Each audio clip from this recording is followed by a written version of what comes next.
So yeah, my name is Tyler Walsh. I'm the, as mentioned, I'm the multimedia editor for the Winnipeg Free Press, one of two multimedia editors in the news organization. You know, there's a lot of people that have this glamorous idea of what the TV or the media industry is.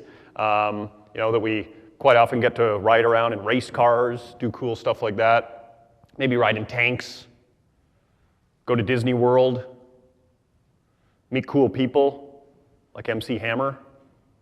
Does anyone know who MC Hammer is? All right, he was a big deal back when I was a kid. But what it's really like is something like this. I spend about 60% of my day in front of a computer, editing videos, live streaming videos, that sort of thing. So let me give you a little bit more of a background about what a multimedia editor is. So basically, for the Winnipeg Free Press, I shoot and edit recorded video and produce live streaming video for winnipegfreepress.com. So I'm an employee of the online side of the Winnipeg Free Press. I work with reporters, photographers, and editors in the newsroom at the Winnipeg Free Press. As we know, the paper is a traditional newspaper outlet who, you know, at some point in probably the mid-2000s got a presence online and has been trying to build that. So one of the things that I did when I was hired in 2008 was try and bring some direction to the video product. I'll get into that in a little bit.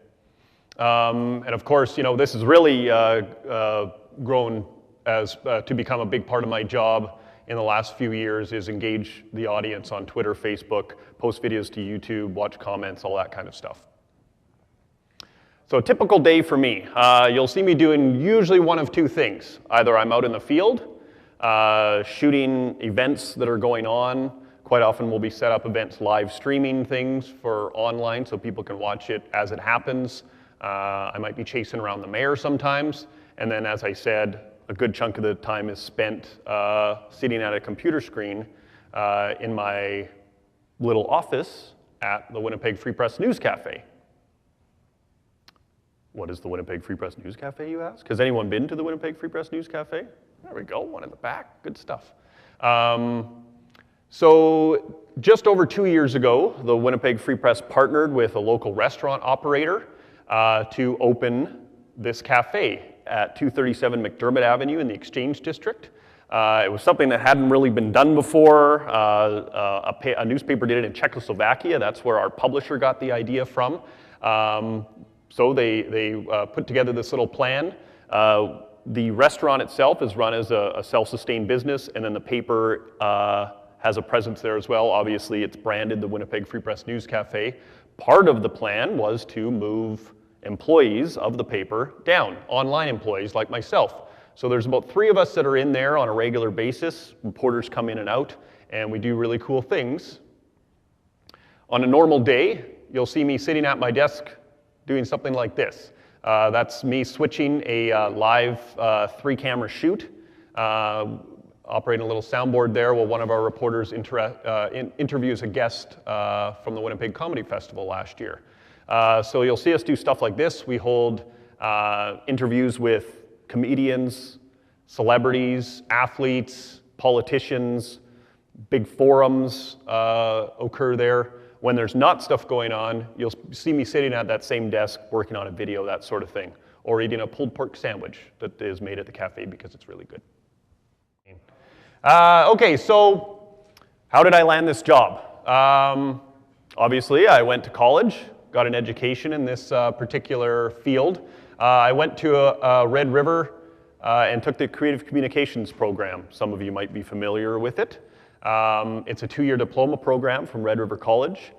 They have 4 facets to the program, 4 majors that you can take in your second year of studies. The first year, you kind of get a big taste of all the different options: public relations, advertising, journalism, and media production. Back in 2000, when I started at Red River College, they didn't offer the media production program. It's kind of more the behind-the-scenes type of stuff, learning how to do a lot of production with video cameras, a lot of the editing stuff. So I took journalism and then just focused a lot on TV, because my plan at the time was that I wanted to be a reporter on television, a TV journalist, if you will. After graduating from Red River College in 2002, I didn't actually get a full-time job in the industry until November of 2003. So, about a year and a half. So what I did was I ensured that I was still keeping my skills going by freelancing and doing part-time work. So in the summer of 2002, I worked helping out with the Winnipeg Goldeyes broadcast on CJLB, interviewing players down on the field, that sort of thing. I had a job at Winnipeg Enterprises, which was kind of like a precursor to True North. They owned and ran the Winnipeg Arena. So that kind of stuff. And then in November of 2003, I got that foot in the door job at Global Television in Winnipeg. I was hired on as a news assistant.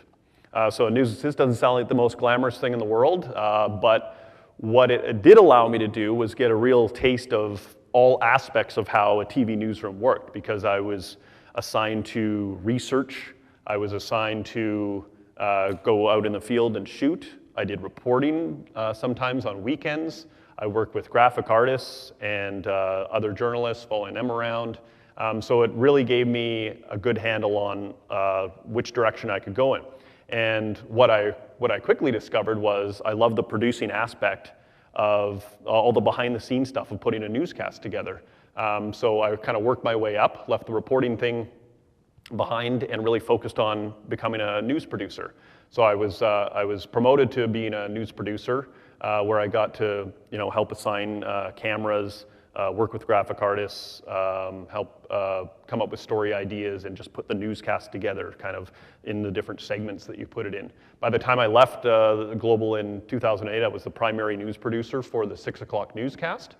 And then I was going through the Winnipeg Free Press one day and saw this posting for Multimedia Editor.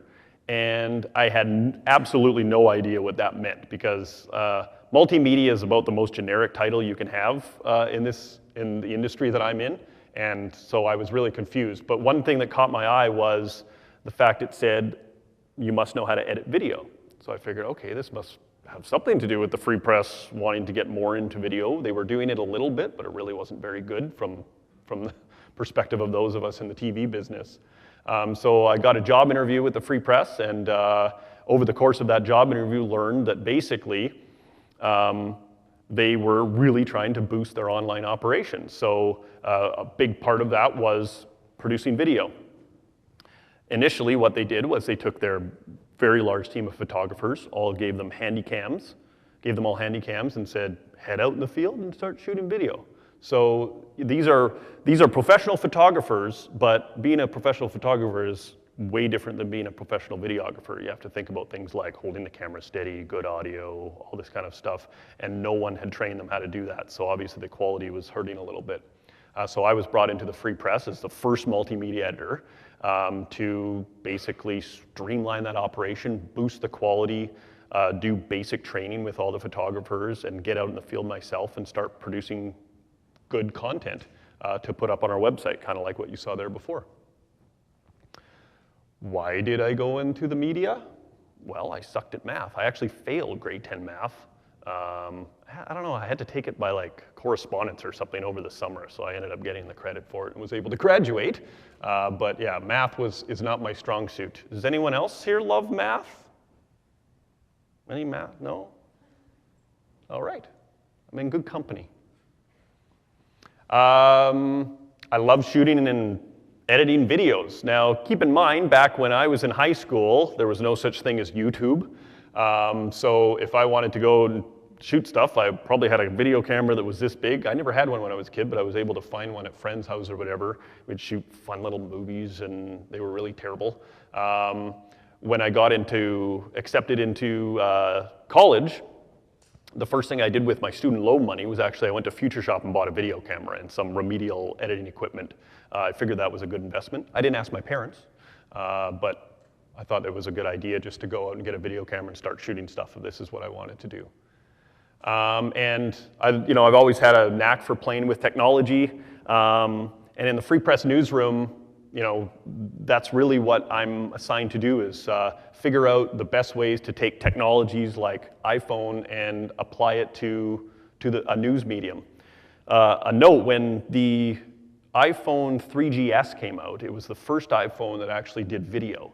So I convinced my boss to let me get one, and so we did, and then I tried to figure out how to use that video and get it onto our website and make the quality not suck, because if anyone's just running around with an iPhone and taking video, sometimes the quality as far as audio and stabilization doesn't work very well.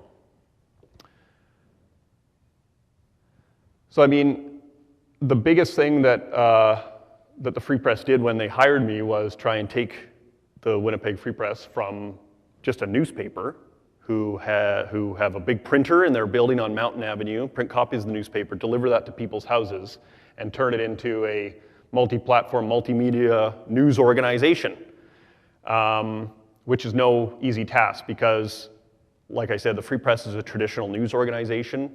There's a lot of ingrained ways that people think that doesn't necessarily work for online, and part of my role is to kind of change that around.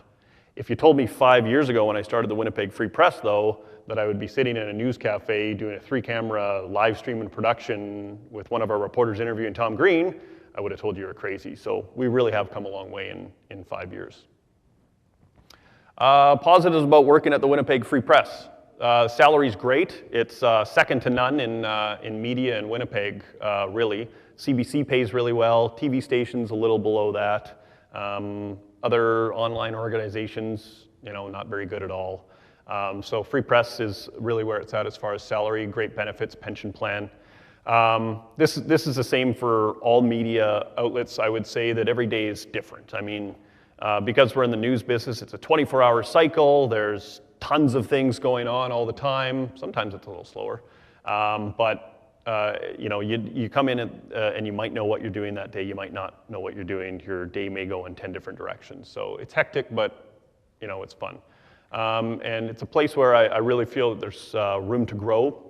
What I will say this, though, I don't think, I do plan to stick around with the Free Press for an extended period of time because I enjoy it there.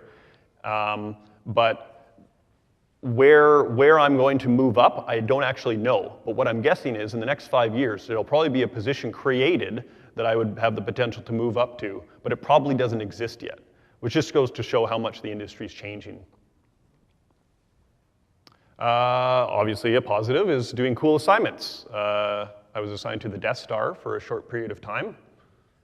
I wasn't really assigned to the Death Star. I spent some time in Afghanistan, or Shiloh, Manitoba, perhaps, made to look like Afghanistan. So, I mean, you have a lot of fun. Challenges. I'm not going to say negatives. I'm going to say challenges. There's a lot of goofy hours because, like I said before, the news media is a 24-hour cycle. So if I find out that something's happening tomorrow night, then I've got to adjust my shift accordingly. If something's going on the weekend, then we adjust the shift accordingly. So my regular shift is a 9 to 5 type of job, but that changes every week. There's always, at some point, I'm working a little bit earlier or a little bit later, or I might have to take off and go speak at the Rotary Career Symposium and then come back and have a pile of work to do later today, but I won't get into that. One of the things about the company handing out these fancy smartphone devices is that it can often seem like you're always on. Because I might get a call at 7 in the morning from my boss saying, hey, remember that thing's going on at 8 o'clock, so can you come in a little bit early? Or, into the evening, we got to make sure we post that video because they're running the story in the paper tomorrow on it. So you tend to feel with all the text messages, calls, and emails you get off hours that you're working longer than an 8-hour day. And then, of course, out in the field, there's the not so fun stuff. I mean, I think early on in my career, when you would show up at a crime scene, you didn't know what was going on. It was a little bit exciting because there were, police all over the place. But after you go to a few of those things, it does kind of get, it just gets kind of not so fun.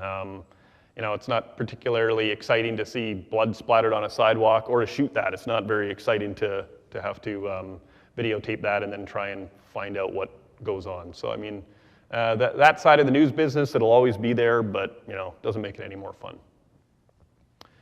One of the things they wanted me to talk to you about was where I thought our newsroom and the industry in general was going in a few years. One thing we certainly do know is that newsrooms are getting smaller. There's less jobs available in journalism in general.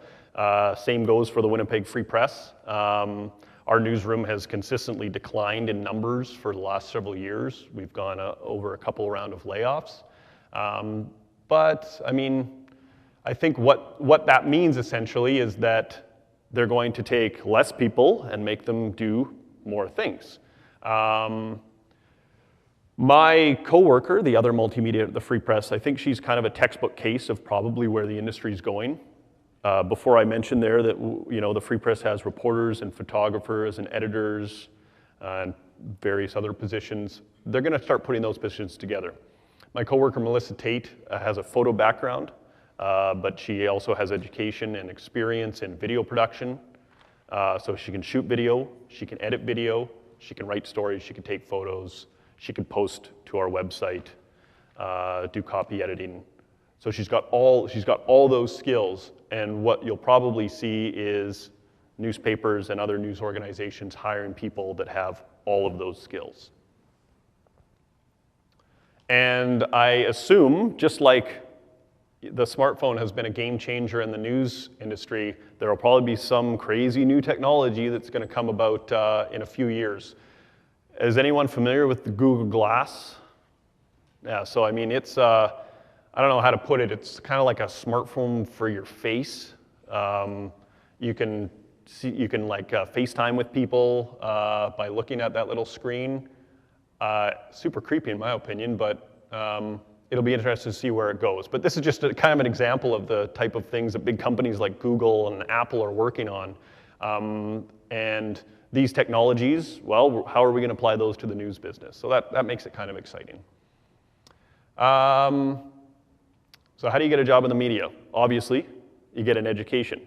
Like at Red River College, there's places all over Canada that offer media production and journalism related education. I love Red River College because it really does give you, the Creative Communications program, because it really does give you an idea of all the different facets of the media industry, and then in your second year you get to choose like which one you like best. So they'll make you do PR, advertising, journalism, and media production in the first year, and then based on that experience you can decide what you want to major in. So that's really cool. 2-year diploma program, can't beat it. They also offer a joint communications program with the U of W. So you spend 2 years at Red River, you spend 2 years at the U of W. Out of that, you get a degree in communications. So there's a lot of employers out there that that prefer a degree as opposed to a diploma, and so that might be a good way to go. I didn't go that route. I actually only have a diploma, and I've made out okay. So it's not always the case. This is a big trend over the last few years, is journalists and people who want to get into journalism branding themselves. So that means setting up your own website, like tylerwalsh.com, and getting out and producing your own stuff. So even if you don't have a job in the media industry, but you want to have a job in the media industry, get out there and have a name for yourself. Get on Twitter.